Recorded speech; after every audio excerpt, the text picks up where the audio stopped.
Hello guys, welcome to my channel রূপসাস blog story day 2। আর এটা হচ্ছে আজকের আউটফিট। দাঁড়াও, তোমাদের আজকের আউটফিটটার ফুল লুক দেখিয়ে দিই।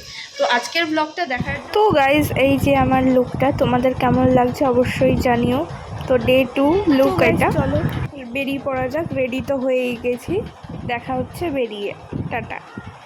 তো গাইস, বেরিয়েই আমরা একটা টোটোতে উঠে গেছি। আর কোথায় যাচ্ছি যেতে যেতেই বলছি চলো। আর জার্নিটা কিন্তু যাওয়ার খুব সুন্দর ছিল, আশেপাশে কত গ্রিনারি। আজকে আমরা যাচ্ছিলাম ওল্ড দীঘায় মোহনায় ঘুরতে।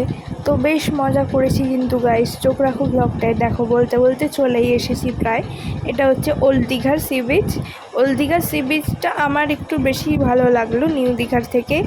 এখন যেন নিউ দীঘা একটু বেশি ভিড় হয়ে গেছে, ওল্ড দীঘা ভালো ফাঁকা ফাঁকা ছিল বেশ। আমরা ছিলাম হচ্ছে নিউ দীঘায় আর ঘুরতে এসেছিলাম ওল্ড দীঘার দিকে। তো দেখো বলতে বলতে চলে এসেছি মোহনায়।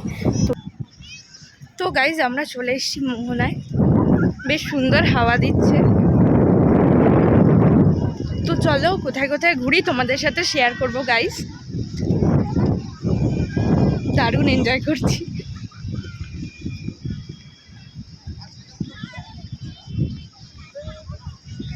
তো গাইস, তখন কিন্তু মেঘলা করেছিল, ওই যে দূরে আকাশটা বেশ সুন্দরও লাগছিল, মেঘলা আকাশ, তার সামনে সমুদ্রের ঢেউ আসছে এগিয়ে গিয়ে।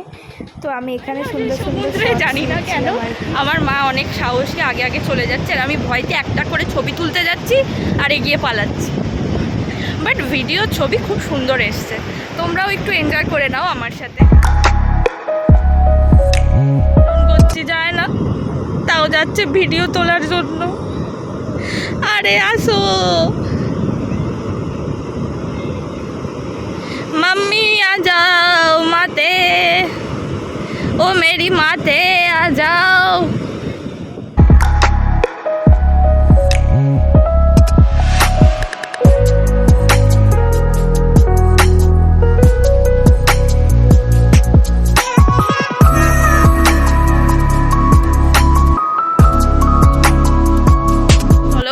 বৃষ্টি নামছে, এবার রিটার্ন যেতে হবে। অনেক এনজয় করলাম আর জলটাও পেছনে অনেকটা বেড়ে গেছে, ওই জন্য সেফ না। তো রিটার্ন যাচ্ছি আর বৃষ্টিও নেমে গেছে। বেশ ভালো লাগলো মোহনা জায়গাটা। আমি প্রায় 8 থেকে 9 বছর পরে এলাম দীঘায়।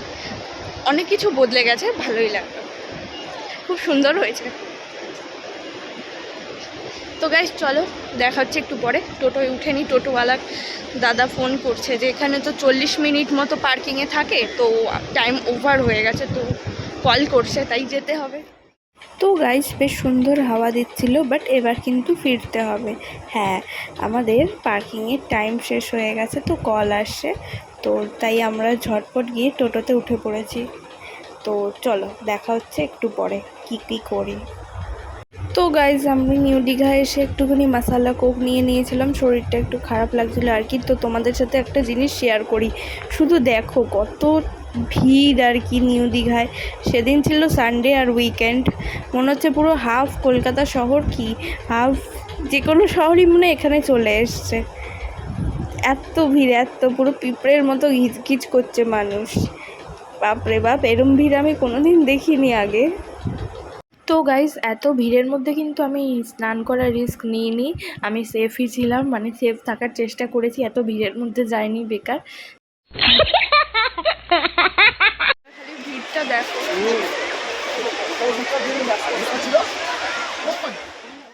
তো গাইস, দেন আমি আর মা চলে এসেছি একটা ডাবের দোকানে, ডাব খেয়ে নিলাম দুজনে বসে বসে সমুদ্রের ভিড় দেখতে দেখতে। তো এই যে আমিও একটা ডাব খেয়ে নিয়েছি, ডাবের বেশ ভালোই জল টল ছিল, খেতে টেস্টি ছিল। আমি মালাই ফালাই খুব একটা খাই না। তো দেন গাইস, বাড়ি বলছি, হোটেল চলে এসেছি। হোটেল চলে এসে একটু রেস্ট নিয়ে নিয়েছি। আমাদের লাঞ্চ এই যে চলে এসছে, ইয়াম্মি লাঞ্চ। তো গাইস, লাঞ্চ করার আগে তোমাদের সাথে শেয়ার করে ফেলি চলো কি শপিং করলাম। এই যে এই ব্যাগটা আমি নিয়েছি, এই ব্যাগটা আমার খুব ফেভারিট। এই ব্যাগটা কে কিনেছো সবাই কমেন্টে কিন্তু জানিও, আমার তো বেশ ভালো লেগেছে। ইভেন আমি দেখেই এসেছিলাম এই ব্যাগটা এসে নেব তাই। পিকাচু, এই পিকাচুটা কার জন্য তোমরা হচ্ছে তোমাদের সবার প্রিয় গোলু ম্যাডামের জন্যই নেওয়া, এটা আর কিউবটা বলেই দিলাম। তো গাইজ চলো ঝটপট লাঞ্চটা করতে হবে। আর তোমাদের ব্যাগটা একটু খুলে দেখিয়ে দিই। ব্যাগটা কিন্তু খুব সুন্দর একটা কালার, অ্যাশ কালারের নিয়েছি আমি। অনেকের ছবি ভিডিওতে আমি দেখেছি, দেখে আমার খুব ভালো লাগতো, দেন সামনে পেলাম, নিয়ে নিয়েছি। ব্যাগটা খুব ট্রেন্ডিংও চলছে, আমার খুব পছন্দের একটা ব্যাগ, তোমরা বলতেই পারো এটা। তোমাদের কেমন লাগলো অবশ্যই কিন্তু কমেন্টে জানিও আমাকে। তো গাইজ চলো এবার লাঞ্চটা করে নেওয়া যাক। লাঞ্চ করে নিয়ে একটু রেস্ট করে আবার বিকালে বেরাতে হবে। তো চলো ঝটপট লাঞ্চটা সেরে ফেলি।